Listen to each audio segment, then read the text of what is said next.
Salam, hörmətli Azərbaycan xalqım, başta möhtərəm prezidentimiz olmaqla bütün Azərbaycan xalqını salamlayıram. Mən dünən İmişli rayonundan bir video görüntü paylaşmışam. Həmin video görüntü bir 6-7 binanı əhatə eləyən bir ərazidə inşa edilən tikinti materiallar mağazası ilə bağlı bir video görüntüdür, video müraciətdir. Bir vaxtlar millət vəkilimiz Razi Nurullayev cənabları həmin bina sakinləri ilə fərdi söhbət aparanda vəd vermişdi ki, burada park inşa ediləcək, uşaqlar üçün əyləncə parkı, sakinlərin istirahət parkı olacaq, burada gözəl bir şərait yaradılacaq. 2 dəfə vəd verib, amma nədənsə bu günləri orada park yox, onun yerinə tikinti materiallar mağazası inşa edildi. Və 2 millət vəkili olan bir rayon bu günləri şikəst bir vəziyyətdə qalıb. Zavodu var, İmişli rayonundan söhbət gedir. Zavod var, neft var, təsərrüfat var, əkinçilik var, qum çınqıl karxanaları var.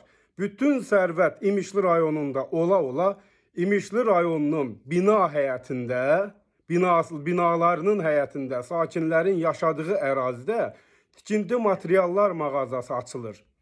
Bəs bu rayona kimdir bu cavabdehliyi daşıyan? Kimdir bu rayonun cavabdeh şəxsi? Hanı bu millət vəkilləri? Cənab Razi Nurullayev, bir neçə gün bundan öncə armudun stəkanı gəlib reklam elədiniz, orada oturdunuz.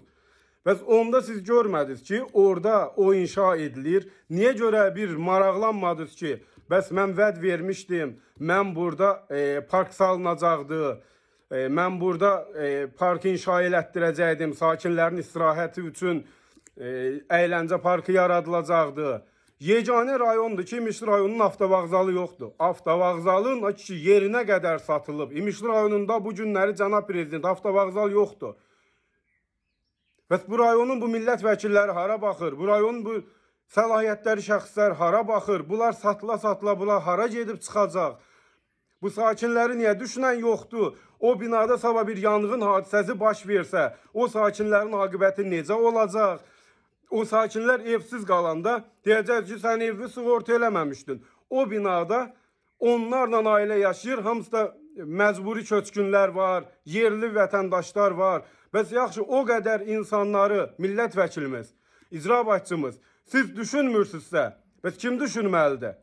Cənab prezident sizin əvəzinizə gəlib İmişli rayonunda hansısa işləri görməlidir. Hansı açan siz bir layihə hazırlayıb göndərdiniz ki, cənab prezidentə müraciət elədiniz ki, biz burada sakinlərin rahat